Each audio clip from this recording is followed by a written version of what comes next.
Hello friends, welcome back to the new video guys. Today guys we are going to talk about guys battery power saving mode guys. In this video guys I will show you guys how can you on your battery power saver mode guys. You want to on guys battery savers, so guys you can on it. And guys now let's see how to on power saving mode in a realme phone.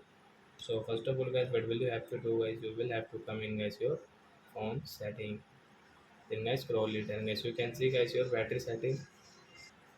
So friends, you can see guys your battery setting. So guys tap here. Then as you can see power saving mode. So guys tap here.